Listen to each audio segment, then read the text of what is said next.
tonight's show? Call us at 800-956-7266 or email talkback@sportstalksc.com. Now here are your hosts, Phil Kornbluth, Kevin McCrary, and Tom Hayes. We hate to see our season end this way. We've got a great group of young men who sacrificed and worked extremely hard for this program and to try to put ourselves in this position, and they achieved a lot of great things. It's tough to elaborate on right now, but I love each and every one of my teammates. I love Coach Lee. I love my coaching staff, and I just appreciate the opportunities that I was given during my time here. Emotional scene at Clemson last night after the Tigers fall to Vanderbilt and lose in the regional. Season comes to an end, and with that, ladies and gentlemen, we close the door on the athletic season collegiately in South Carolina. We are all, hang on, there's still some track and field left. In terms of the major team sports. Yeah, we close the door. And so that's it. Not a bad overall year when you think about the athletic year in South Carolina this time around, depending on how far back you go in the calendar. If you just want to go back a full year, you can go back and count Coastal Carolina's national championship for getting us rolling. If you just want to start with the academic year of this year, then you're talking about Clemson's football national championship, USC's women's basketball national championship, USC men's Final Four appearance, and Limestone's lacrosse national championship. They always win national championships in lacrosse, Division II. And the Clemson and USC women's golf teams making the NCAA tournament's final round. So overall, not a bad year, but a bad ending for Clemson last night. Vanderbilt too strong on the mound and got a couple of home runs from a special player. Clemson maybe had a chance with the bases loaded and Beer at the plate. Vandy got the strikeout, and that pretty much took the steam out of the Tigers. K-Mac was up there for that. He's here. Professor Tom Hayes wasn't up there, but he's here. I wasn't up there, but I'm here. Jarmart was up there on Sunday. I think mentally he fell in love with Clemson. He's now kind of a Tiger fan, I think.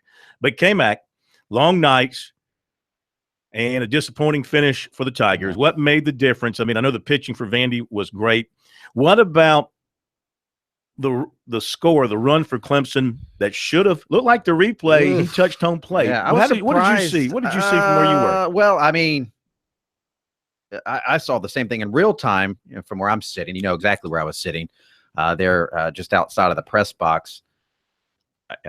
You'd think he catches the plate. You can't tell. The umpire did not make a signal. So it was a heads-up play by Vanderbilt to make the tag and get him out. He should have slid. The throw's way up the line. A good throw, he's gone by a few feet, but the throw was way up the line. So if he slides, the catcher's got to go up to make the catch. He's safe, and he catches the plate. So that was a mental mistake. For whatever reason, there's no replay. I was stunned. I'm going, why? Well, they'll have to replay this and take a look at it. Monty didn't even come out of the dugout and pitch a fit. Yeah. That surprised me too. Yeah. Not that you're ever going to change his mind, but I would have gone out there and just at least said, tell me where he missed a plate. Because when I saw a slow motion replay, it looked like he caught it with 2 feet. Really, it looked like he kind of did a little stutter step. So shuffle. It wouldn't have mattered. As it turned out. You don't think a run right then might have changed some momentum because they would have had runners. They ran out of pitching. Eubanks had to come out, and when he got out of there after 44 pitches because he had thrown 101 the Friday night start against UNCG, they ran out of pitching. It just wasn't Clemson's night. I didn't like that region. When I saw Vanderbilt in that region, I said, "Oh boy!" Well, we all said that. And Clemson wasn't playing well down the stretch. They really had to fight to win the games they did. UNCG gave them 2 tough games. Now, they played great in that Sunday night game against Vanderbilt. That was the best game they played in 6 weeks, maybe the best game they played all season. But they just ran out of juice is what it looked like to me, a team that had to fight through the loser's bracket and didn't have it. And Vanderbilt with that pitching and the top of that order, 1 through 5 especially, they are really, really good. So 2 years in for Monty Lee, who's done a good job. But you can't say he's done a great job because he hasn't gotten out of the regional round twice at home, and he's kind of gone through the same scenario each time. This year, last year, fell behind in the opening game. Last year, Western Carolina, this time UNCG, came back to win both, then played the number 2 seed, which was a team from a power conference with a tremendous tradition. Oklahoma State last year, Vanderbilt this year, lost in that key Saturday night game, then had to come out of the losers bracket, and last year defeated Western Carolina to get to the Sunday night game against Oklahoma State through rain delays on that Sunday, but couldn't knock off Oklahoma State on that Sunday, and it was done. This time, they managed to win that Sunday night game through the long delays against Vanderbilt to force last night, but couldn't take that next step. So, technically they did move one game further by winning that Sunday night game and getting to Monday. But the disappointment is, from a Clemson standpoint, 2 years in a row, you've had a home regional. You were the number 1 seed, and you couldn't advance. Yeah, and that's got to be a disappointment. And Monty Lee's got to figure out why. He's got to figure out, where are we coming up short? We're the number 1 seed. We're playing at home. Why are we running out of pitching? Is that the case? Well, is it basically just they didn't have enough good arms, dependable arms?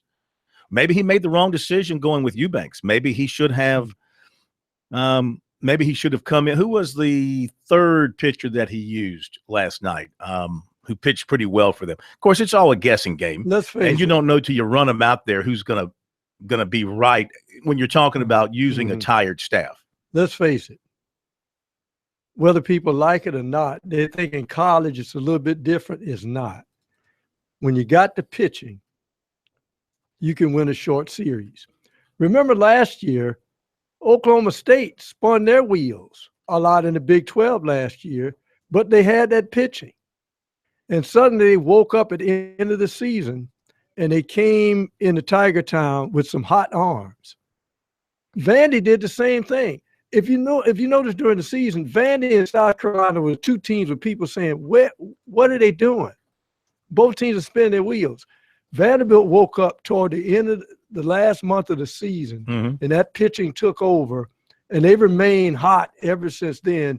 And it's just a matter of Monty Lee saying, look, Oklahoma State, people like that, Vandy, leave them out of my regional because they had a wealth of pitching, both teams. I'm not sure now, after 2 years in a row at home, if you're Clemson, if maybe next year you don't want to go on the road and play a regional somewhere. Well, at what point? Just to loosen yourself up. I mean, when you are playing at home, yes, there's the home field. They're the fans that are pushing you, but there's also that pressure. Well, you want to be at home. I mean, that's the percentages are on your side being at home. I don't know. Look around the country this year. How many home teams lost regionals? But, Gamecock fans, and I'll say this, and I pointed out last night, and it comes across as snark and troll, but it covering both teams and being up there. I haven't been to a game at Doug Kingsmore. I wasn't there for the South Carolina game. We can't get up there for all their games, but Clemson's down 6-0. They're really in that inning, and the fans are doing the cadence count. They're trying to rally their team. They had the bases loaded in the 7th inning, I think, with beer up, and there was still a very good crowd. I actually took a video and tweeted it, and it was different being in the stadium where even when the home team is playing poorly, as opposed to, again, comparing that and contrasting that with what it's been like at Founders Park, not just this season, but even last season, for a few seasons now, it is night and day, and Gamecock fans can say whatever they want, and there's a lot of different reasons, but it is very noticeable, the difference between where those two programs are right now, despite the fact that this whole notion that Clemson's program is just lapping South Carolina right now. Clemson hasn't been to a super regional since 2010. Okay. Now I know Monty's in year 2, but if Chad Holbrook in his first 2 years at South Carolina, if he loses at home in a regional, he's in trouble. And Jack Leggett would have been in trouble for losing 2 straight years in a regional. Well, they're still blaming Jack. I looked on a couple of the message boards on the Clemson sites. They're still blaming Jack. He left the program. And Monty's a good coach, so I don't want this to turn into like we're knocking Monty. But we're going to talk about it. We're going to talk about the USC situation. USC basketball's picked up a grad transfer and a whole bunch more coming up.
Phone number 800-956-7266 is our number. 800-956-7266. Give us a holler. We'll take some of your phone calls. Going to hear Monty Lee comments and also comments from Rudy Cox up at Clemson. Very emotional after the loss last night. Update you on recruiting. As I mentioned before we hit the break, South Carolina basketball men. Well, of course, we mentioned last night the women, and it became official today that Tia Cooper is transferring from Tennessee. Frank Martin has taken a grad transfer. Frank Booker, 6'4". He announced this last night. He's transferring from FAU. He'll be eligible. I'll spit it out. He'll be eligible immediately. I'll give you more details on him coming up in a little bit. Plus, of course, a complete recruiting recap. 800-956-7266. To your calls in a moment. Let's talk about Chad Holbrook and Ray Tanner. John Whittle reported from thebigspur.com that Tanner and Holbrook met last night at Founders Park for about 4 hours, and another meeting was expected before any decision or an announcement, as he put it. And maybe today the two sides were getting together. I would think that something will be forthcoming tomorrow. I don't know why you wouldn't be ready to do something by tomorrow. This thing's not going to linger out. And you don't want to drag it into the super regional time and all that. Not that you care about other schools, but whatever Tanner's going to decide to do, I think something will come out by tomorrow on that. And it's anybody's guess. I've talked to people. You've talked to people. Tried to read up as much as I can. And I think it's anybody's guess. Here's one thing. I don't know this. I'm just guessing. I do not know this, but Tanner's good friend, of course, was the former baseball coach, the highly successful coach at LSU, who went on to become the athletic director, Skip Bertman. Yeah, very close. They were close when they were coaches, and they remained close as athletic directors. What did Skip Bertman do? When he retired, became AD, he hired his top assistant, Smoke Laval, to be his coach.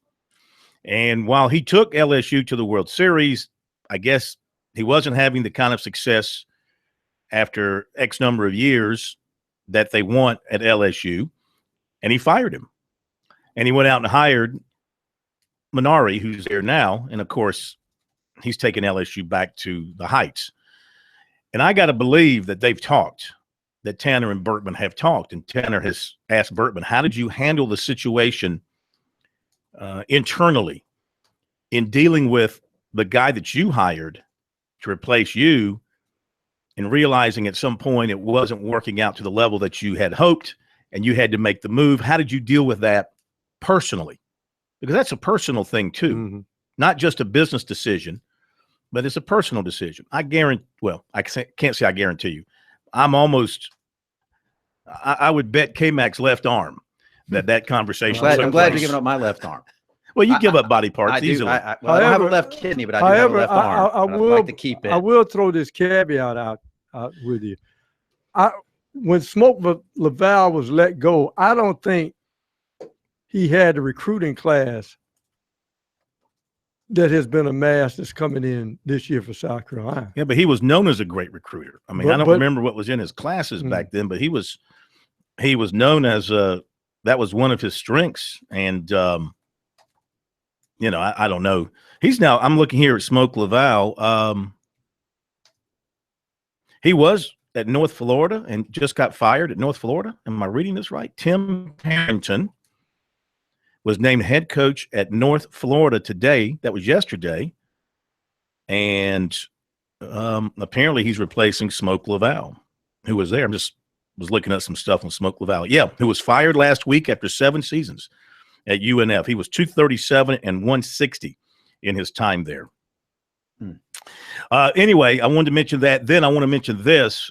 We're talking about regionals and home team success. Let's look. How many home teams have advanced? Oregon State advanced. That's 1 home team. Long Beach advanced. That would be 2. Florida State advanced. That's 3. LSU advanced. That's 4. Florida advanced is 5. When they're Wake? Say again. Wasn't Wake going? Yeah, Wake Forest advanced. That'd be 6. Let's see. Missouri State, no. TCU advanced, that'd be 7. Louisville advanced, that'd be 8. And that's it. Mhm. So 50% of the regional winners, 50% won on the road. So, yes, you want to be at home, obviously, for a lot of reasons. But then again, in some cases, I think you play looser when you're on the road. Of course, you have to have the better team. And you have to have the superior talent to win on the road. In South Carolina's case, historically, the Gamecocks haven't won regionals on the road. They've won most of their regionals when they've played at home over the years. In Clemson's case, I had to go back and look, but they haven't done all that well at home in regional play here of late. But they still won at Auburn, didn't they? One year they Yeah. Mhm. Still And they won got at to Auburn. play a super at home after that. Yes, Against Alabama. I think that was the last year they went to Omaha. that's right. Kyle Parker. 2010, Kyle Mhm. Parker. That's exactly how long right. it's been. It's remarkable for a program like Clemson that has been to Omaha 12 times and went 6 times under Jack Leggett to have this kind of stretch. But it also speaks to the fact that it's really difficult to get there. And once you get there, it's even harder to win it as Florida State. Yeah, Florida State has never won the College World Series, but they're there almost every year. A couple of other baseball notes. Well, one on the Citadel. East Tennessee State head coach Tony Skoll is interviewing for the job at the Citadel, his alma mater. That's from Jeff Hartzell at the Charleston Post and Courier. And Landon Powell, the former USC All-American catcher, coach at North Greenville, is also going to be interviewing for that job down at Charleston, according to reports from Charleston.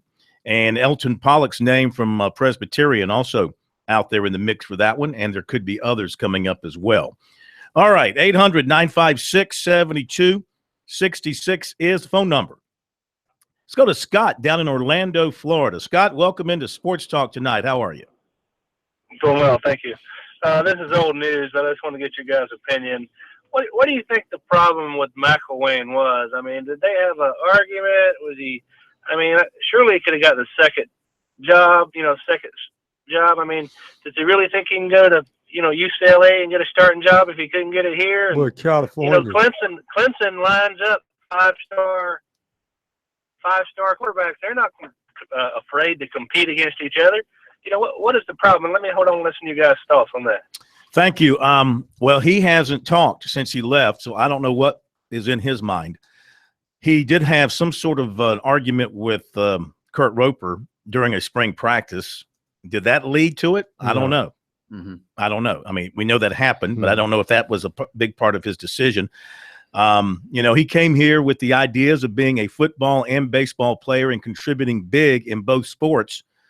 And, baseball wasn't happening for whatever reason. He wasn't able to produce enough to get a shot in baseball. And it's too bad considering all the injuries they had. You would have thought at some point in time he would have gotten his shot in baseball, and maybe that would have kept him happy. And then he would have gone back out and competed. But I think he also saw, and his mother put this on Facebook, I think there was some resentment towards Bentley and the fact that, maybe not personally from that standpoint, maybe they liked each other as people, but in terms of the quarterback's job, I think they saw the handwriting on the wall and knew that Jake Bentley is going to take 90% of the snaps in meaningful moments of the games. The dad, even though the dad's not coaching him, the dad is on the staff and not taking anything away from Jake. You can't do that because Jake came in, did a tremendous job. But McElwain probably thought, hey, I'm not going to get a shot here because, maybe I'm not the best quarterback between the two of us, but even if I were, I'm not going to get a good shot here because of the situation. So he wasn't getting his chance in baseball. He probably didn't see that he's going to get a decent shot to be the starting quarterback or get many snaps at quarterback. They they talk about having a special package for him. How often did you see that? He just saw that he wasn't going to get his opportunities here and opted to go to California. And the unique pressure of having his dad graduate from the university and family here, it was best that he just take a deep breath and go somewhere on the left coast and do his thing.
Sports Talk on a Tuesday night from the capital city.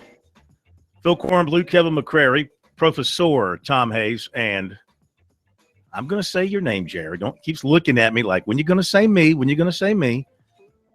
Jared Rogers, Martin. I play up the Rogers part of that name. And why is it that you have three names in your name? Are you one of those? You got one of those hyphenated situations? Yeah, my dad pulled a feminist move and would not let my mom change her name. Even after she finished the paperwork, he said, no, we're going back. We're both going to change it. And that's how we ended up Rogers. I don't know what I'm going to do when I'm married. I might just change it altogether. You're not going to have to worry. I'm just going to change it simply to Jarmart. There's not a woman in the world that's going to take that trip. Oh, I hadn't thought of it that way. Good point. Yeah. Don't worry about it. 800-956-7266. That's our number. Email talkback at sportstalksc.com and on Twitter at SportsTalkSC. Season over for Clemson, ending in a disappointing fashion last night, being shut out at home by Vanderbilt, 8-0. And so the Supers are all set. Recap the Supers. Some begin on Friday, some begin on Saturday. You're going to have Vandy going out to Oregon State. Well, you got to like their chances in at least one game. When Kyle Wright pitches, you got to like the chances of Vandy winning that one if he's on his game. That is the super reason I'm going to be watching, because remember, who's the pitcher with the games are at 9 o'clock Eastern time, by the way. No, the Nationals pitcher, the ace that they drafted out of San Diego State. Yeah. Strasburg. Yeah. Because I remember when Virginia went out there and everybody said Virginia doesn't have a chance. I said, well, Virginia has pitching too. And they scrapped out that one run and made it stand up. Mm-hmm. I tell you, Oregon State is facing a Waterloo. You don't go through the whole season winning, just losing 4 games. I know. It's and amazing. I think they're going to run into their pitching, because Oregon State is not a big hitting ball club. No, they're a speed team. I remember in 2014 when they embarrassed Clemson in the regional at Vanderbilt. They just ran Clemson crazy. But that was Oregon, wasn't it? That wasn't Oregon That State. was Oregon State, wasn't it? I think it was Oregon. I think that was Oregon. It was Oregon State. I think it was Oregon. Well, whichever one it was ran Oregon. Clemson crazy. No, but Oregon State, they have 2 pitchers, if I'm not mistaken. One's ERA is under 1, and the other one is under 2. Mm-hmm. That's how they beat you. They've been winning a lot of 3-1, 4-3 type games. If Vandy gets any kind of hitting and they match them with pitching, look out. Maybe a big upset, in Corvallis. You got Long Beach State and Cal State Fullerton. That should be interesting. You've got Florida State and Sam Houston State in Tallahassee. Long Beach will be hosting, and, of course, Oregon State is hosting. Tallahassee will be the site of the Florida State, Sam Houston State. I mean, looks like Florida State's going to prance into another World Series. At Baton Rouge, this is going to be a war. LSU and Mississippi State. Yes. That is just going to be an absolute bloodbath between those two. College Station, Texas A&M, and Davidson. Figure that one out.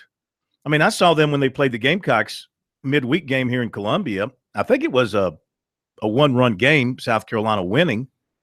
But Davidson and Texas A&M and College Station. Then this is going to be an absolute beat-down, bloodbath, war series. Louisville, and Kentucky. All 3 of those games at noon. Put that series early. Mm. In Fort Worth, you've got TCU and Missouri State. Missouri State going into Arkansas and winning that series, beating Arkansas last night. And in Gainesville, Florida State and Wake. Florida and Wake. Wake's got a great offense. Florida's got the great pitching. Should be a good one. So there you go. We are set for the Super Regionals. Let's hear what Monty Lee had to say, K-Mac, from last night. Set the scene for us afterwards. Oh, boy, it was an emotional scene after that game. It's always tough when a season ends, and Monty Lee was up there and trying to just wrap his brain around just minutes after the season ended for the Tigers. Give Vanderbilt a lot of credit. They have a great ball club, and they played an excellent game tonight. It all started with Matt Rubenthal, their starting pitcher. They did an outstanding job of executing pitches, changed speeds, kept the ball down in the strike zone. And, offensively, they were really good tonight. I had the big inning in the 5th inning, and we just couldn't find a way to mount a comeback, put together good at-bats. We had an opportunity late in the game, but just couldn't come up with a big hit. But overall, today's game was about Vanderbilt, their starting pitching. Offensively, they did a great job, and they deserved to win, and we wish them nothing but the best moving forward. What's your biggest takeaway from the season? It's a tough question at this point. It's a tough moment. It's really hard to put into words, what you take away from the season 15 minutes or so after your final game of the year is over. I would say my biggest takeaway is just how grateful I am to all of our players, to all of these guys that, last year when I came in, embraced me, and I've embraced them. We hate to see our season end this way. We've got a great group of young men who sacrificed and worked extremely hard for this program and to try to put ourselves in this position, and they achieved a lot of great things. You just hate it for them. You hate it for the players for their season to end this way, especially the guys that are leaving the program who are seniors or juniors that have a chance to move on. So it's just a tough moment right now. Those guys have worked extremely hard. They did it the right way. We had great team chemistry this year. We had a group of guys that were selfless, that worked hard every day, poured their heart and soul into this program, into this team. We had a lot of highs and we had a lot of lows, but our guys showed up every day and did the very best that they could, and that's all that I could ask for them, from them, and that's it. Mark, could you kind of describe the difficulties of formulating a game plan to attack Toffee over the course of this regional? It seems like Tyler Jackson was really the only guy that could really solve it. Well, in Tyler Jackson's start, he was really good throughout their whole lineup, not just Toffee. Toffee's an outstanding player. He's a really good hitter, and he's a guy that covers the whole plate. He's very difficult to pitch to because he stays in the middle of the field, and he can use the whole field. And if you make a mistake, he can make you pay. He was their hottest hitter coming into the regional, and we knew that he was going to be very, very tough to deal with. So, it's the bottom line. He's a really good hitter, and he's seeing the baseball really well, and we made some mistakes to him. And when you make mistakes to good hitters, they make you pay. So you have to give him credit. All right, Monty Lee, Brooks Crawford was the pitcher for Clemson I was thinking about, who came in and did a really good job last night. And you look back and you go, well, maybe you should have started this guy. He went 3 in the 3rd innings. He gave up 2 hits. He struck out 4. He was the most effective of the relievers who worked any amount last night. They went with Eubanks, a veteran guy. He gave up 2 earned runs, and then they brought in Gillum, and he didn't have it. He gave up 3 earned runs, didn't get anybody out, 3 batters he faced, and it just went on from there. And it got away from the Tigers. Only had 4 hits on the night. Even if they had gotten great pitching, Vanderbilt Rupenthal, who pitched against South Carolina in the SEC tournament game that the Gamecocks won, he didn't get a decision in that game, but the Gamecocks won the game. He was really good last night, 3 hits over 6 innings. So he just was keeping the Clemson hitters pretty much off balance. I was thinking, though, when the bases were loaded and Beer was up, he was facing a left-hander, but, he can hit lefties, as we all know, with power. And I'm thinking, this Clemson team, at that point, I think it was still – was it 6-0 or 8-0 at that point? No, it was 7-0. 7-0. Yeah, they had scored a run. He could have made it 7-4, which could have. They ended up getting nothing. Got nothing. Yeah. And it was that kind of night. It was some tough pitching he was seeing there. So it ends for the Tigers, and they will look back at this season with mixed emotions. Had some good moments, but it got away from them the second half of the season. And what it tells you is, against the better teams this year, Clemson didn't have it to match up with those teams and win those games. Back in a moment.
Coming up in our next hour, Joe Giglio from the Raleigh News and Observer, who covers NC State, is going to join us, give us his take on the Wolfpack. We're going to see the Wolfpack twice in 2017, once for USC to open things up, and then Clemson goes to Raleigh for what could be a big game in the ACC's Atlantic Division. The Textile Bowl. The old Textile Bowl. Yes, indeed. So we'll have that coming up. Kerry Tharp will join us. We'll talk about Jimmy Johnson's big day at Dover over the weekend. Take more of your phone calls as well. 800-956-7266 is our phone number if you'd like to join us. We got some room and time for your calls after we give you the recruiting report for tonight. And USC's getting a grad transfer in basketball after all, after missing out on one earlier and missing out on another potential transfer. Frank Booker announced last night on Instagram that he's transferring from FAU. He originally went to Oklahoma. He's a native of Augusta. I remember him coming out of high school. He was a big-time recruit. And he went to Oklahoma, played 2 years there, and then sat out the 2016 season as a transfer to FAU. Last season, he averaged 6 points per game, shooting 38% from the floor, 29% from three. And he wrote on Instagram, we reached out to him with no success. And he said he wanted to thank Martin and the staff for having faith in him and giving him another opportunity to keep chasing his goals. Now, this news came the same day that 6'5" Lehigh grad transfer Brandon Alston tweeted that he'll make an official visit to USC this weekend. Reached out to him to see if that's still on, and he hasn't responded. But right now, with this addition, that puts USC back at the 13-player limit for this coming season. And he becomes the only senior on the team at this particular time. And so you've got Holden, Silva, Gravitt, who'll be juniors, Felder, Kotzer, Guillet, and Tutt. And then you've got Cud, Doumbia, Haas, Beatty, and Minaya as your incoming freshmen at USC. All right. Not missing anybody, am I? I think that covers everybody. 6'8", Kevon Moore of Macon, Georgia, visited Clemson yesterday. He's a national recruit. Offers from Florida, Florida State, Georgia, Georgia Tech, Southern Cal, Wake Forest, Tennessee, NC State, Memphis, and others. He visited UCLA and Southern Cal the end of last month. Now to football. Defensive end KJ Henry of Clemens, North Carolina, a Clemson target, was at Georgia Monday. Clemson and USC target defensive lineman Darnell Jeffries of Covington, Georgia, was at Alabama the last 2 days. He also recently visited LSU. USC's in the top 5 was running back Tay Pruvens of Gurley, Alabama. With Tennessee, Auburn, Louisville, and LSU, he plans to announce his decision August 11th. New USC offers, 2019 defensive lineman C.J. Clark, New London, North Carolina.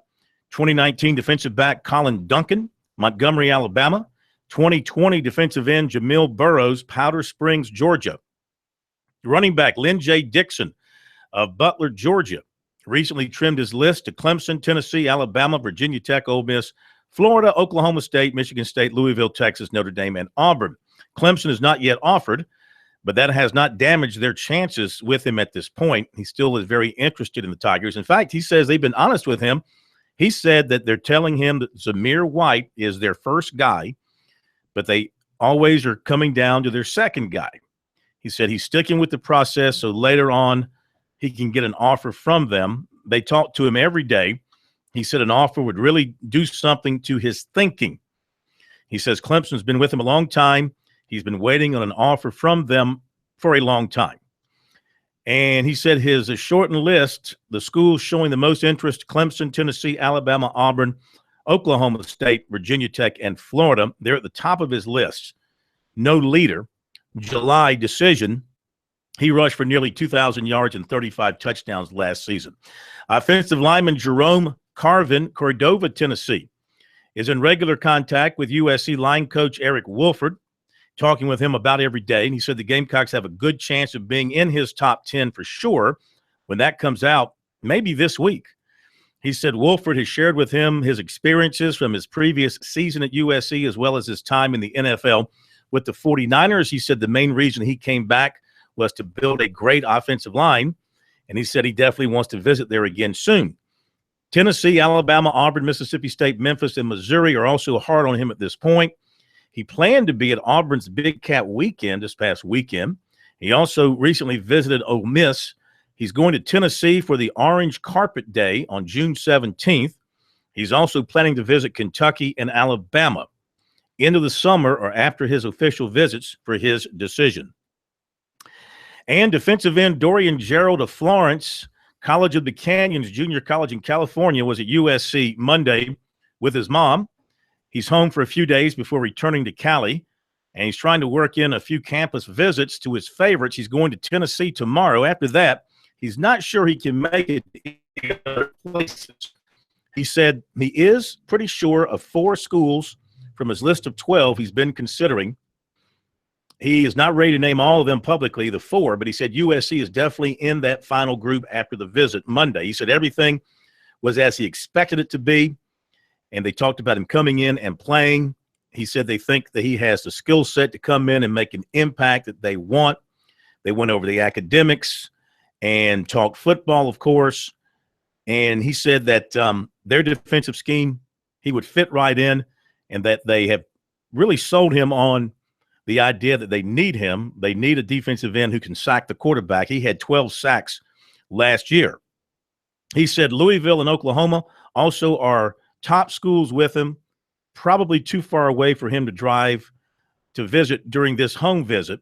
As for when he'll make a decision, he said with the way he's narrowed it down now, he wouldn't be surprised if the decision didn't come soon, maybe a month. He says he has a pretty clear idea of what he wants. And these schools, the four, he feels like those are the four that each offer him the fit in the scheme and also the opportunity for a playing time. And he has a good relationship with the coaches with those four schools. And the opportunity is there. So he feels good about those four. The other schools in the 12, his final 12, are Florida, LSU, Georgia, Texas A&M, NC State, Syracuse, Alabama, and Florida State. Proximity to Florence, not an issue since he's been out in California for the past year. He returns to Cali on June 11th. So the big thing from South Carolina's standpoint with Dorian Gerald is he's a local kid. They have a big need for defensive ends. That's what they've been telling him. They need somebody who can pressure the quarterback, and this is a young man. It's a great story. This is a guy that came out of Wilson High School with no offers, to speak of, no big-time offers, goes out to the West Coast junior college and makes himself into a national recruit. That's a great story. And he's got a brother who's going up to a junior college in Brooklyn who could be a guy to keep an eye on in the next year or two. I think South Carolina had something to do with him going to ASA junior college up in Brooklyn. And a lot of good athletes are late bloomers. Sure. In fact, you get a little more maturity on you. Mm-hmm. You know, he'll be an older guy coming in. And from that standpoint, you know, that can be a bonus for you as well. So that's something to keep an eye on in the weeks ahead. There you go with recruiting. Don't forget to check it out regularly on our website, SportsTalkSC.com, and on Twitter. Use the hashtag STRecruiting. All right, top of the hour break is coming up. Got a big second hour for you. More from Clemson as we wrap up the Tigers baseball season. We'll talk more about USC and Ray Tanner and Chad Holbrook. Though I really don't know if there's anything else to say. What more can you say? We've stated our positions on it. Here's the question I have, though. If you keep Chad Holbrook, is there any necessity for a press conference?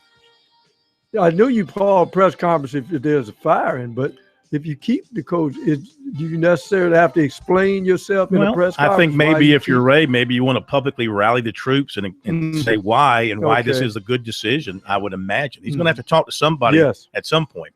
Top of the hour, we'll be back.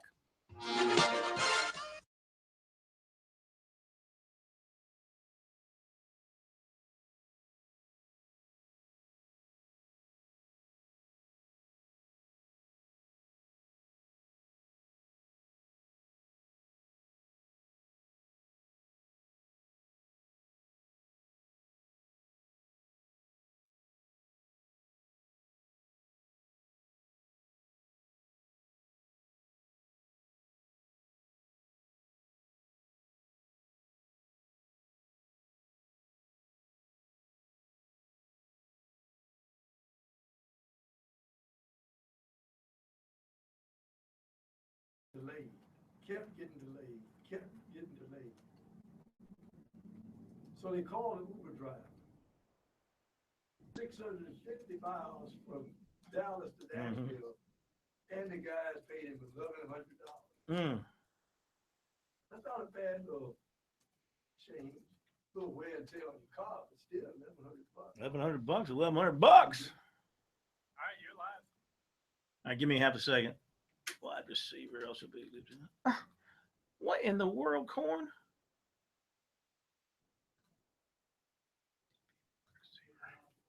Recruiting report? Huh? No. I just noticed something. Okay, you ready? Yep,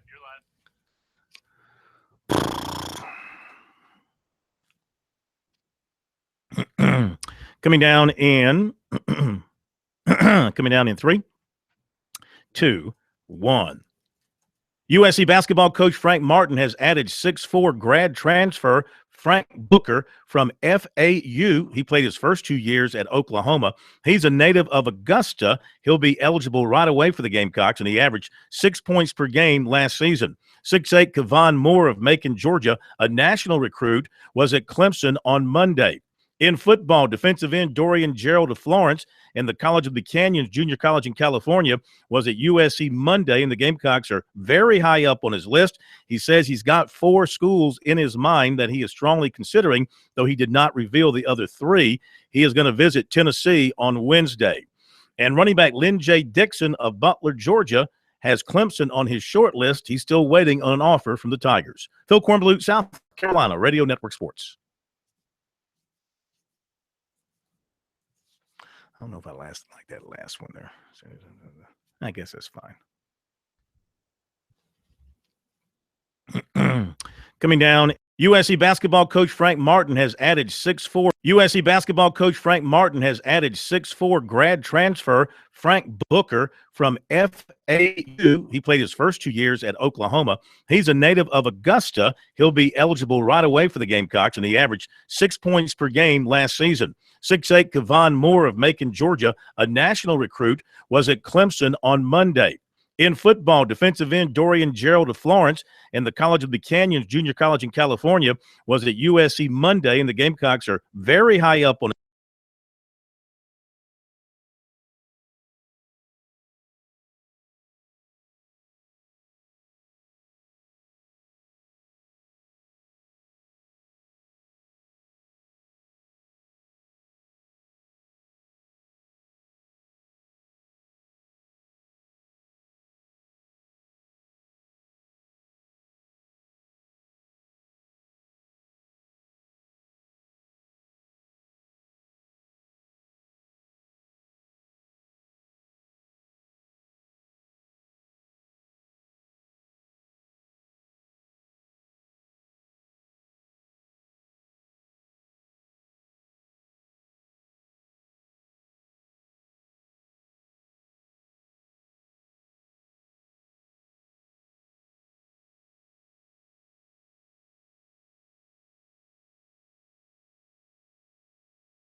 Live from Columbia, this is Sports Talk on the South Carolina Radio Network. Be a part of tonight's show. Call us at 800-956-7266 or email talkback@sportstalksc.com.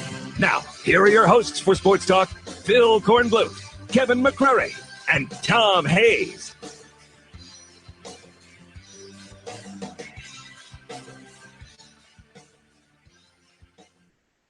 Back we are, hour number 2. Sports Talk, South Carolina Radio Network. Going to talk NC State football in a little bit. Stay tuned for that. Get some insight on the Wolfpack for 2017. Kerry Tharp will be here. We'll talk a little NASCAR, what's happening this week after the race at Dover with Jimmy Johnson getting, win number 11 at the Monster Mile. Just owns that place. A couple of other recruiting notes that I failed to mention during the recruiting report. I want to go ahead and put this out there. Spring Valley linebacker Channing Tindall told AuburnSports.com USC still has a slight lead on Auburn. He also has Georgia and Florida in his top 4. He's coming off a weekend at Auburn for Big Cat Weekend. USC quarterback target and Elite 11 finalist Tyler Shuck not visiting USC this week. He had talked about possibly coming in on June 8th, not coming.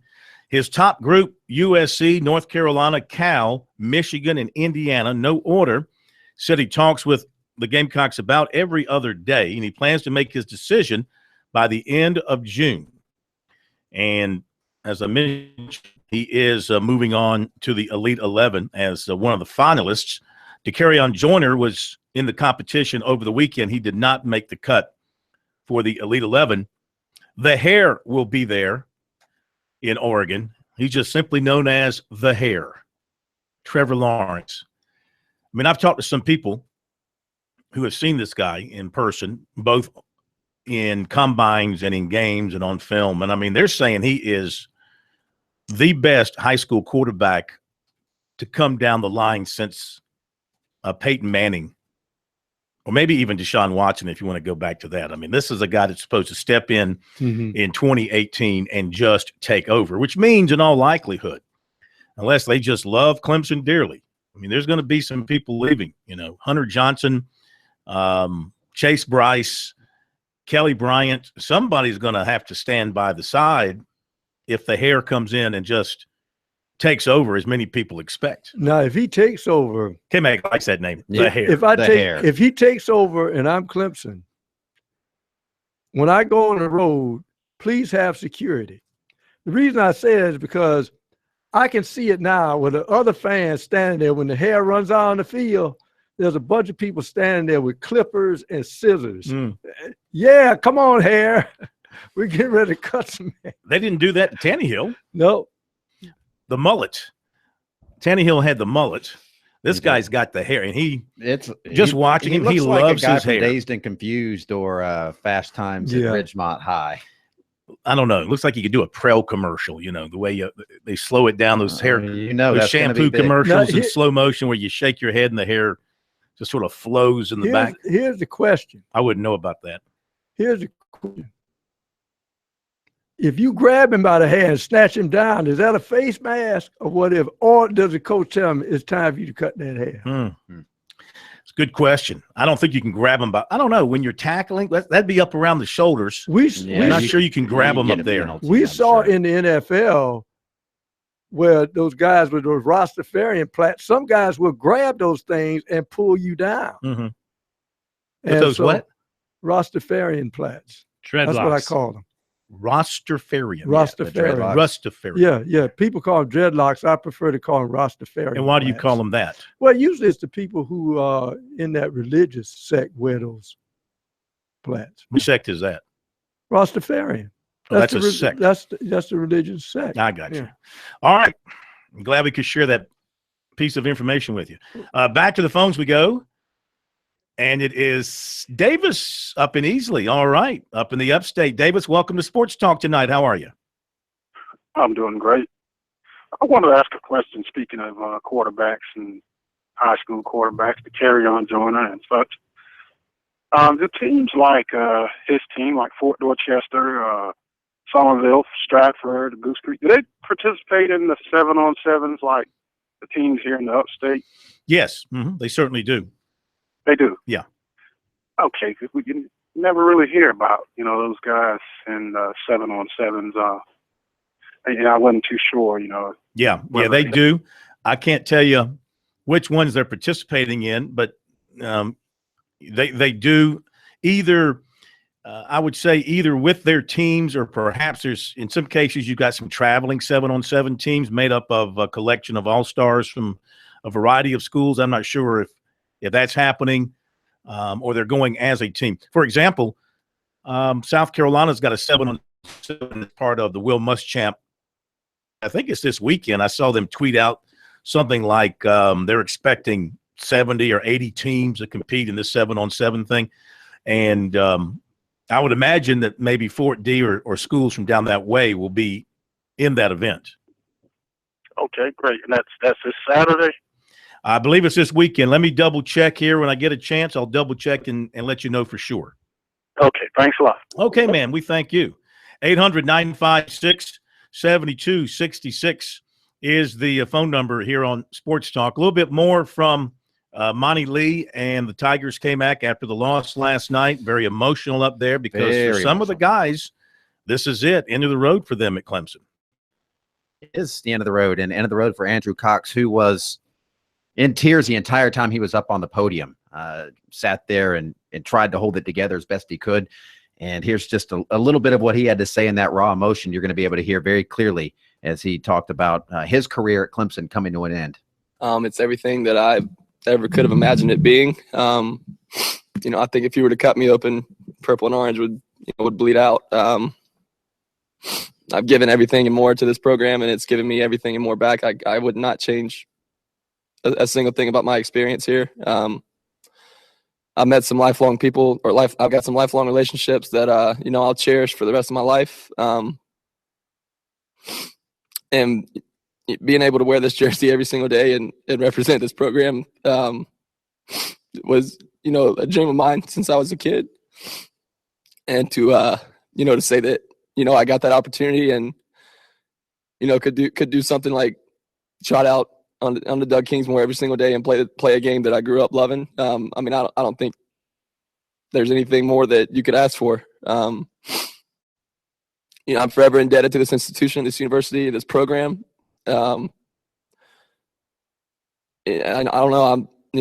It's tough to elaborate on right now, but I love each and every one of my teammates. I love Coach Lee. I love my coaching staff, and I just appreciate the opportunities that I was given during my time here.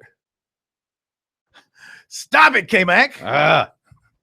No, that was. You're laughing. I'm laughing at you. No, you're laughing. You're laughing at, that's no, it was a emotional. raw emotion. That was real stuff. I'm not laughing at Andrew Cox. I mean, he's a local kid, lived his dream. Walked on. Yeah. I mean, that's, They called him Rudy. Monty Lee. Are we going to play the Monty Lee story later in the program, or did that make it on the editing floor? I don't know what Jared did back there. We can bring it to you the Monty Lee later. shared a story about him too. I mean, he's a great kid, and a great story. And that's when fans talk about passion and what they want to see from whatever sport, from the whatever team. That's what you want as a fan. You want players to be that invested into the program where it hurts them that much when it's over. You look at the final stats for the Tigers. Reed Rollman finished at 361. He was well over 400 about 2-3 weeks ago. He's about 420 something. Finishes at 361. But what a great year! 6 homers, 34 ribbies. Chase Pender at 305. Seth Beer 298. 16 homers, 53 ribbies, 64 walks, 14 hit by pitch. So that's 78 free passes for him right there. Only 35 strikeouts. Great plate discipline for him. Hit into only 3 double plays. Logan Davidson, the freshman, 286 with 12 homers. Clean up the defense. He did have 22 errors.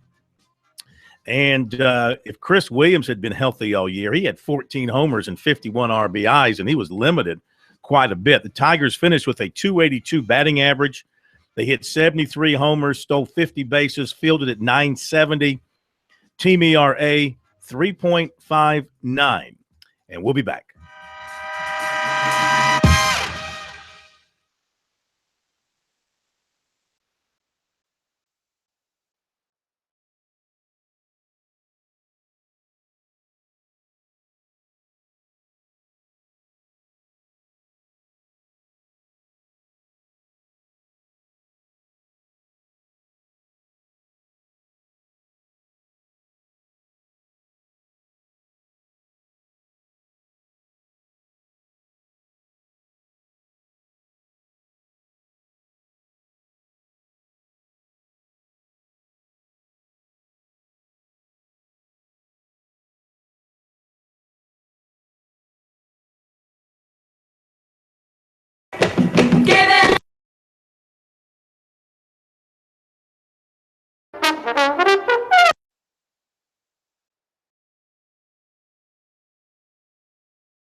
Welcome back into Sports Talk, everyone. Phil Kornblut, Kevin McCrary, and Professor Tom Hayes from downtown Columbia all across the states. Let's talk some football. We've closed off all the sports activities for the year, except for a little track and field. But as far as the teams go, everybody's done now with Clemson going down last night. And before you know it, we'll be heading off to SEC football media days and the ACC football media days in July. How about a little preview of NC State? We're going to get the Wolfpack twice this year as far as the state is concerned. They open up against the Gamecocks in Charlotte, and then they'll host Clemson for homecoming. Not only is it going to be the Textile Bowl in Raleigh, but homecoming in November when Clemson goes to Raleigh, and who knows, that there might be a lot riding on that game. We welcome in Joe Giglio, who covers the Wolfpack for the Raleigh News and Observer. Joe, how are you? I'm doing well, guys. Yourself? We're great, man. Thank you for joining us tonight for a couple of minutes. And, you know, we were with the NC State folks when they had the press conference in Charlotte a few weeks ago, pumping up the game with South Carolina. And you just have to wonder how things might have been different for State last year if they make that field goal at Clemson. How did things turn for the Wolfpack from that point moving forward? Well, it looked like they wouldn't recover from that game because if you remember, they got crushed the next week at Louisville in really just a difficult challenge. I believe they were the only ACC team last year that played Louisville and Clemson in consecutive weeks, or some combination of Clemson and Louisville, Florida State in consecutive weeks. And they looked completely lost in that next game. And then they had a really difficult loss to Boston College at home. Obviously, Boston College's only ACC football win in 2 years. And it looked like they wouldn't recover. Mm-hmm. And they were able to pull out a win over North Carolina to get into a bowl game at North Carolina, a pretty good North Carolina team. And obviously they beat Vanderbilt in the Independence Bowl to have a nice finish to an otherwise, what would have been a disappointing season. What's the pressure level on Dave Doeren going into this season? I think it's fairly high in the sense that I think if things had gone wrong in those last two games, certainly at Carolina, there was a chance that he would have been fired at the end of last season. There was a chance there. But I think it's only right, particularly when you're kind of in that middle of the ACC, you need to be able to at least have your first full class. And that's what this would be this year coming up. Mm-hmm. And, you got to have a chance to see what you can put your best foot forward. And I think that's what you'll see from NC State this year.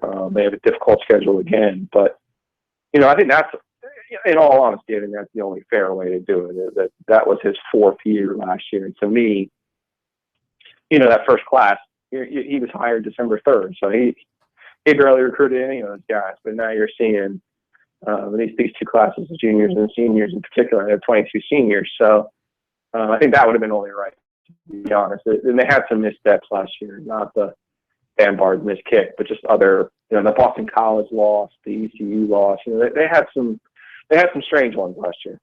For sure. Now you look at this team on paper, I mean, they've got some outstanding talents on both sides of the ball. I mean, Finley was very good at quarterback. You've got four starters back on the offensive line and big guys. Samuels is back. We all know what a terrific talent he is. Bradley Chubb, one of the best defensive ends in college football, back on the other side. Kentavious Street, highly recruited guy, as I remember. So this is not a team devoid of talent. And do you sense that as they prepare for South Carolina in Charlotte, this is the year it all comes together for NC State? If it doesn't come together this year, you have to seriously wonder when it ever will. If you have 16 starters on offense and defense, a quarterback who, and I get the prism, he did play well against Clemson, I thought, but for the most part, I thought Ryan Finley was average to good last year. He had some really good moments, but he was at times, he needs to play better. And I think that will be the big step for them this year. You mentioned some of the defensive front. I think only Clemson has a better defensive front than they do in the ACC, and I include Florida State in that sentence. So they have a really strong defensive front. I think they have playmakers. You mentioned Jalen Samuels. I think Naheem Hines is a guy who could have gone to Clemson, who can really have a breakout year for them this year. But I think the big steps for them will be if Finley can go from consistently, just to good or kind of a caretaker to a guy who can actually make plays and beat you. And that'll be a big difference for them in their secondary. They have 3 new starters in the secondary. They're going to have some guys make some plays. Again, it's about making plays. And when you have the type of defensive line that they have, that affords you some opportunities for some guys in that back end to make plays. And unfortunately for NC State, they haven't really had that, despite the fact that safety Josh Jones was taken in the second round last year. One of the biggest plays all year, which Clemson fans obviously remember, was Travius Wright knocking Wayne Gallman out of that game early. Mm-hmm. That's a completely different football game Wayne Gallman plays in it. And you look at the effect Wayne Gallman had for Clemson, just that threat of with Watson.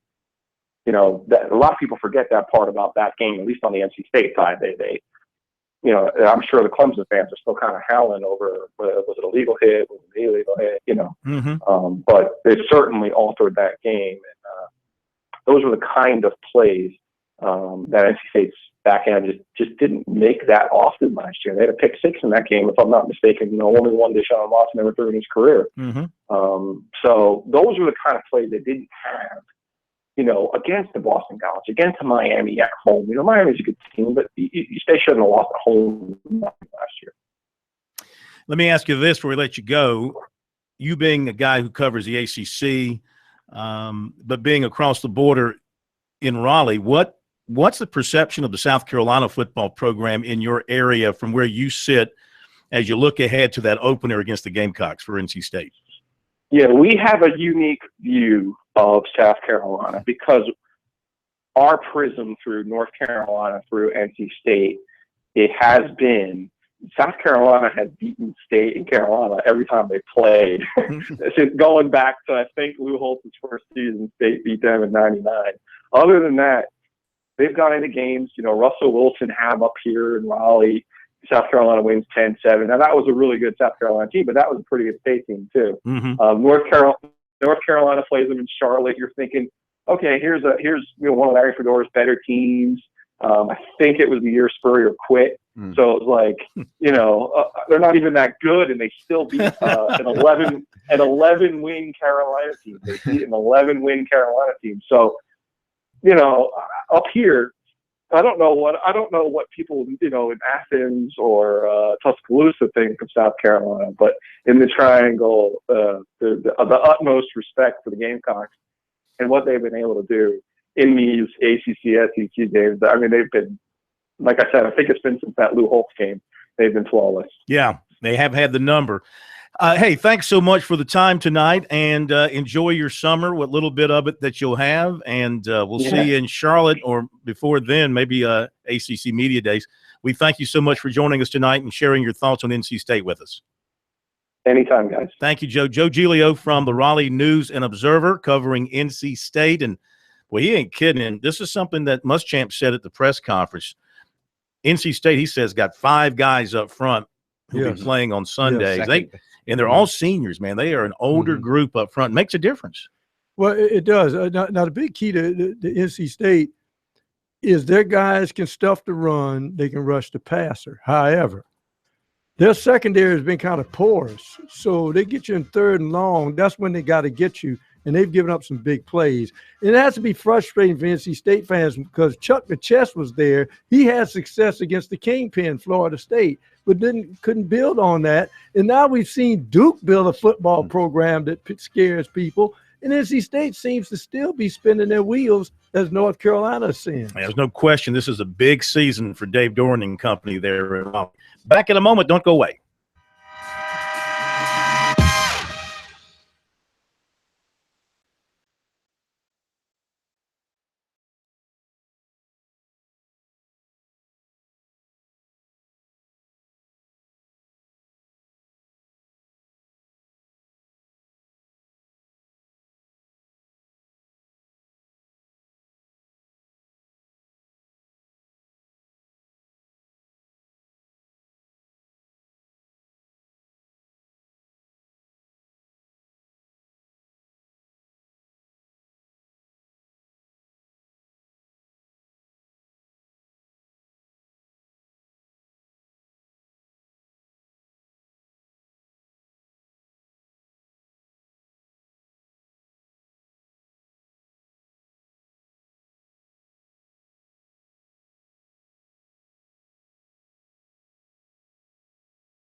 All right, welcome back, Sports Talk. Of course, very few people on our show have theme songs or what I like to call walk-up music. I have my walk-up music. Have you got my walk-up music handy real quick? No. Before we get to KT, I want to get my walk-up music so KT can hear my walk-up music. You know, I had a good line.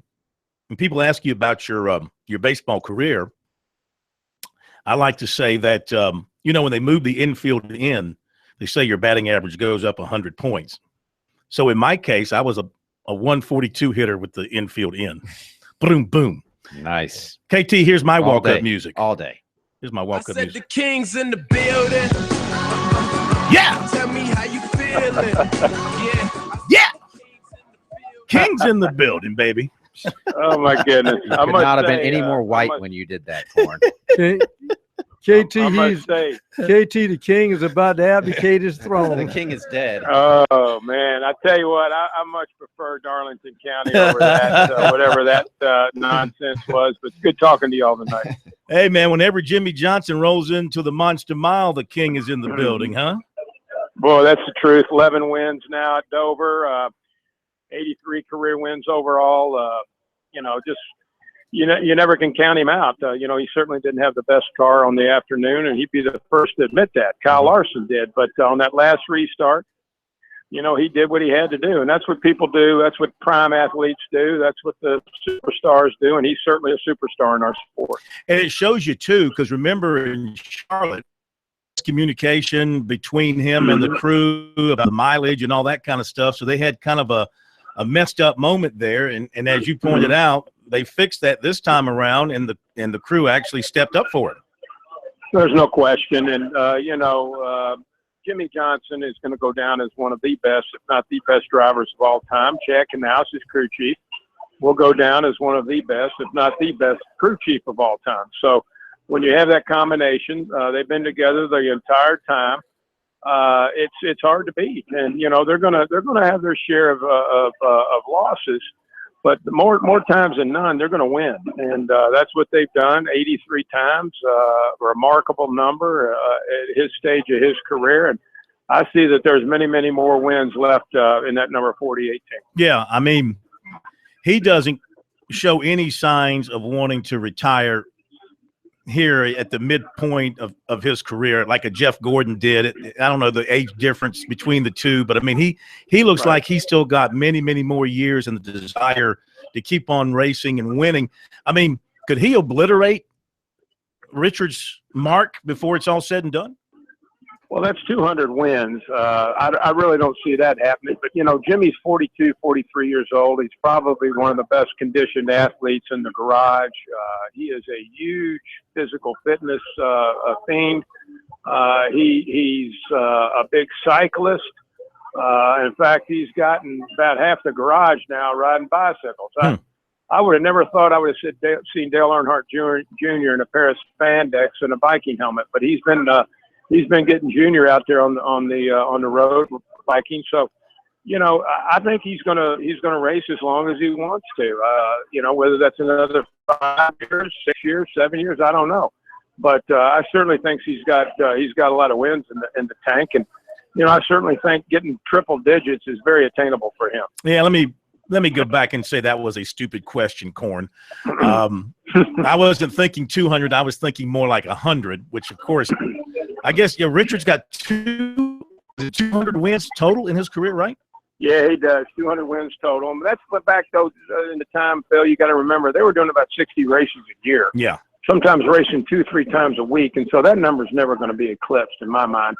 I believe the number that's out there that's possibly attainable, but somewhat a challenge, I believe David Pearson, if I'm not mistaken, is second with around 105, 106 wins. I believe Bobby Allison and Darrell Waltrip are up next for him, if I'm not mistaken, around 86, 87 wins. So, you know, I think those are certainly attainable. And, you know, who knows if he's around another 4 or 5 years, he probably averages about 4 or 5 wins a year. It's very likely that he could get over 100 wins. Yeah, that's what I was thinking, just to bail myself out of a stupid question. Now to a few others. Kyle Larson continues his great season, as does Truex. with Right. second and third place.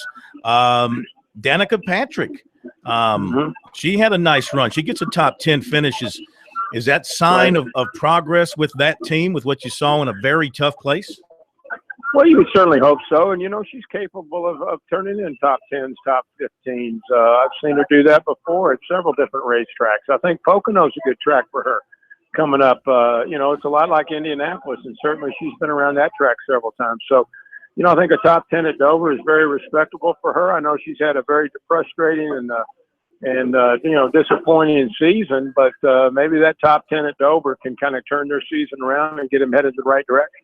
And what are you hearing? Junior finished 11th, started 11th, finished 11th. What are you hearing coming out of their camp after that showing? Are they feeling a little bit better about things? Well, he had a pretty good run at the Coca-Cola 600, not so much the All-Star race where he was very disappointed in that performance. But I believe he had a top 10, top 11 at the Coke 600, 11th place finish at Dover. He runs pretty well at Pocono. He's had a couple of wins up there, if I'm not mistaken. So, he's pretty good at Michigan, which is coming up in a couple of weeks. So I think now's the time for him to try to make that mark and get into the playoffs. I look at the schedule as we see it playing out now, and I think the next couple of weeks provide him with some pretty good opportunities, Pocono and Michigan. So hopefully here in a couple of weeks we can say that he's in the playoffs, but I guess that remains to be seen. Mm-hmm. All right, it was announced yesterday Darrell Wallace Jr. is going to step in to take over the 43 for the injured Eric Almirola. And this is big because you're talking about an iconic ride in the 43 and a driver who was coming up through the diversity, the Drive for Diversity program for NASCAR. What do you think about this move? And tell us what you know about Darrell Wallace Jr. Well, Bubba Wallace is, one of my favorite drivers out there. I was there at Martinsville when he won his first National Series race in the Camping World Truck Series a few years ago. He's worked his way up through the ladder system. He started in the K&N Series. He was in the Truck Series, and he most recently been in the Xfinity Series. While the wins haven't come, he's had some really good finishes this year. Top 5s, top 10s, fairly consistently. So I think I gotta admire Richard Petty Motorsports for making the call to get him over there and make his debut on Sunday at Pocono. I think he's a very capable driver. I think he's a driver that doesn't mind taking a few risks out there. He'll stick his nose in some action at times, and very personable and fan-friendly driver too. He's very active on Twitter and so forth and social media. So I would love to see him, have some good runs here, and I think the fans would gravitate towards him, and I think it'd be a big deal for the sport. Sounds good. And what's happening over there at the Lady in Black? Well, right now, Phil, we're about 88 days until I get to see your smiling face for the Bojangles Southern 500. And, that's not a lot of time, to be honest with you. So we're getting out in the community, selling a lot of tickets. I was in Lugoff today speaking to Rotary Club, talking about our race. And I'll be down at Monk's Corner next week speaking at another group. But we're doing everything we can to sell tickets and sell corporate sponsorships and get everything ready for our race. That's our big priority right now, is getting as many people as we possibly can to come to our event. Our ticket sales are actually pretty good right now, but, we certainly want to sell as many tickets as possible. We've got a great ticket offer for South Carolina residents. You get $25 off a pair of tickets, up to 10 tickets. So if you bought 10 tickets and you live in the state of South Carolina, you save $100. So that's not a bad deal. So we're working that and doing a lot of things to try to get our event to be as packed as possible. KT, as always, we thank you, my friend. Great stuff. Have a great week. Back in a moment.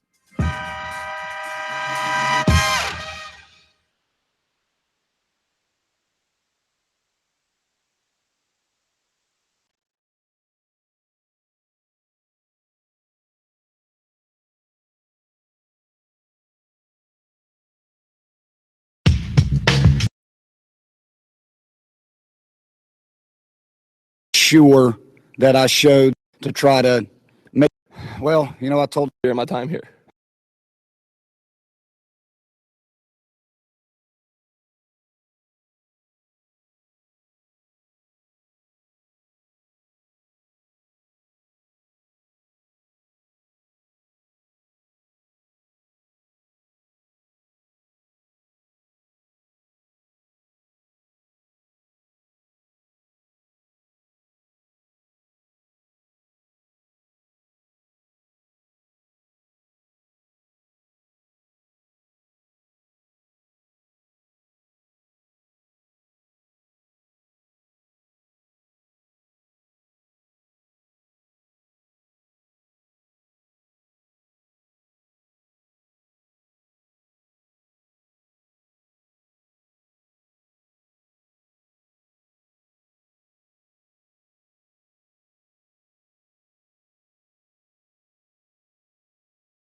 Thanks again to KT, Kerry Tharp, for being with us. Hey, you race fans, buy those tickets to Darlington, man. Make Darlington look packed on Labor Day weekend. It usually is. It's pretty Don't close. make it look packed. Really pack it. Yeah, We really. can't lose I these know we things. got football that weekend, but you know what? They don't race until Sunday night around 6 o'clock.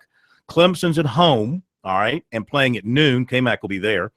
And South Carolina is playing. Wait a minute. No, I want to go to the game in Charlotte. I'll be in Charlotte. South Carolina is playing NC State in Charlotte at 3 o'clock. Noon kickoff. I'll be at there. Death Valley. That'll Plenty be a lot of time to go to the games, go home, recover, sober up, enjoy your wins.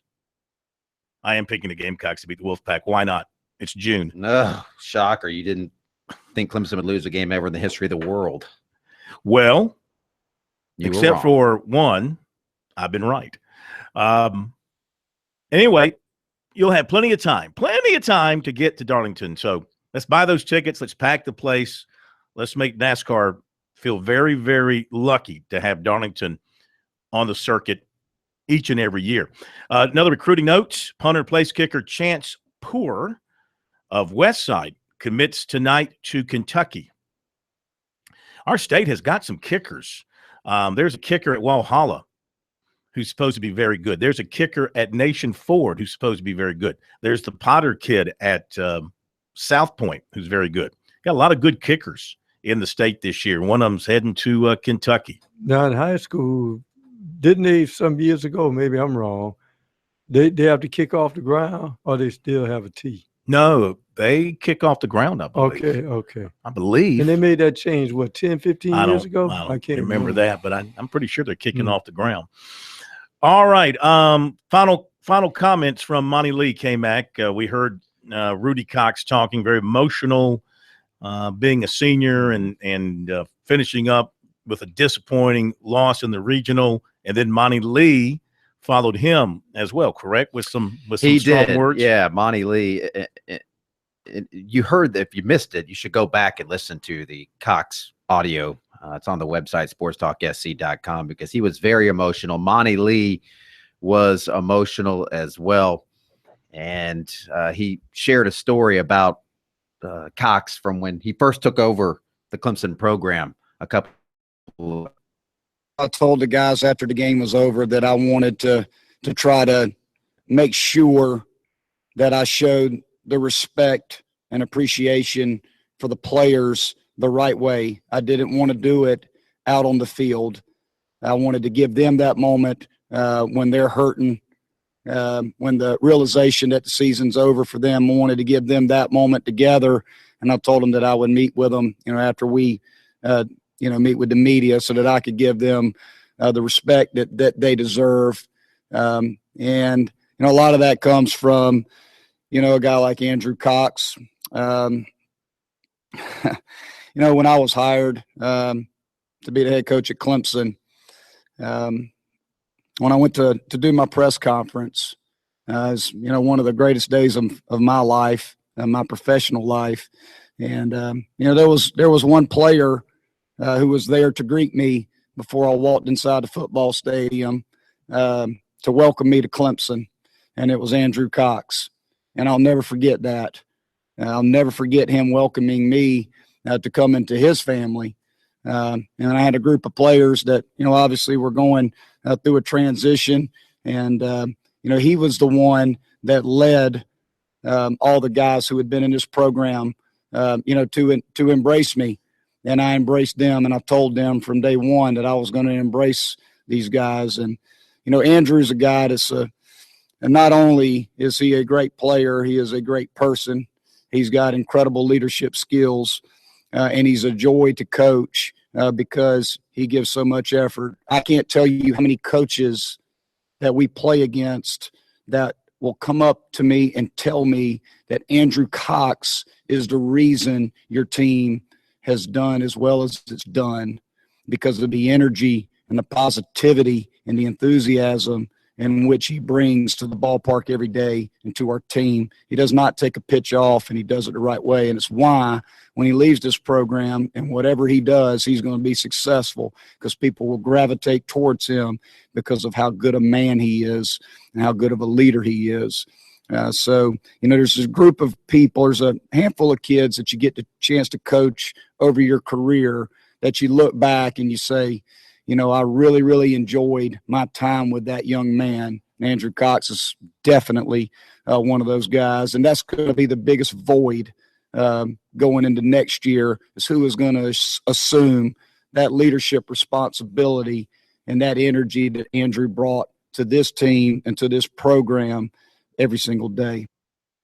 Well, you look at the Tigers for next year, which is what you do when the season is over. You start thinking about, what do you have coming back? And, of course, it will start with Seth Beer.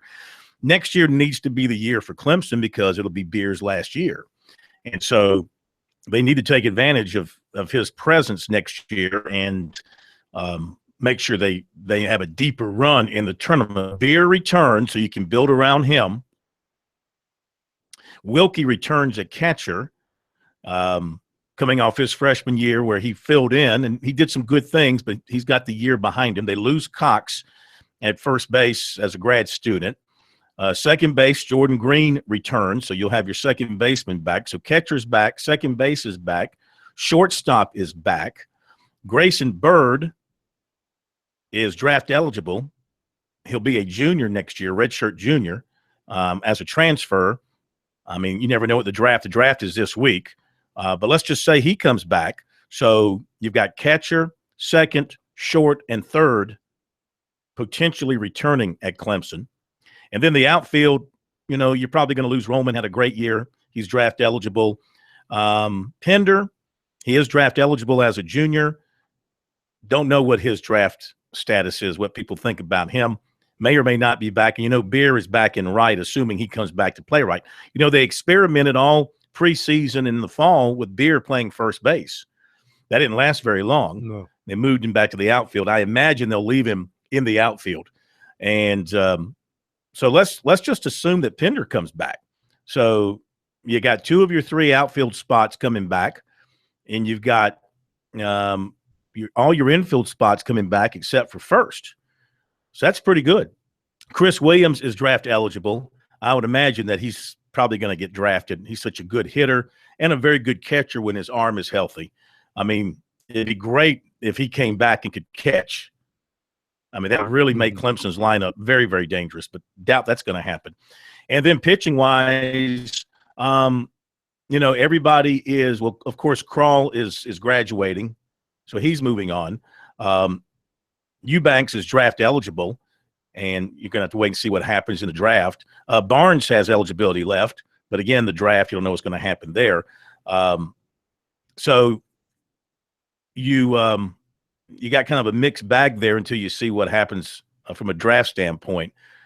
Of course, you're losing Krall, who's your best talent at pitcher as a 6'6" left-hander. He's used up his eligibility. He's going to be drafted. He was drafted high last year. You'll have to count on some of the young guys like Owen Griffith, who was a freshman this year. Gillum will be back. He's a hard thrower. Don't know if they can convert him to a starter or they want to leave him in the bullpen as a closer. The point is they've got enough there, everyday lineup and pitching, to once again be a force in their league. And they made steps this year. They were much better defensively across the board. The 22 errors by the shortstop, him being a freshman, they still love him. They were much better there. They hit with some power. I don't know, guys. What gets Clemson to that next level? Is it just more and better pitching? Don't stick teams like Oklahoma State and Vandy in the series. Just don't. Well, they needed to finish stronger, and they would have had a little better regional. Yeah. That's how that works. But they're right there. They're bringing in really good players, and they're going to have Seth Beer back next year. You got to get a little lucky in baseball, too. And you get into the postseason, you're hosting, you'll have a shot. And stay tuned for tomorrow, folks, because got a feeling something's going to come down from USC about its baseball. With that, we leave you. Have a great night. We'll see you tomorrow.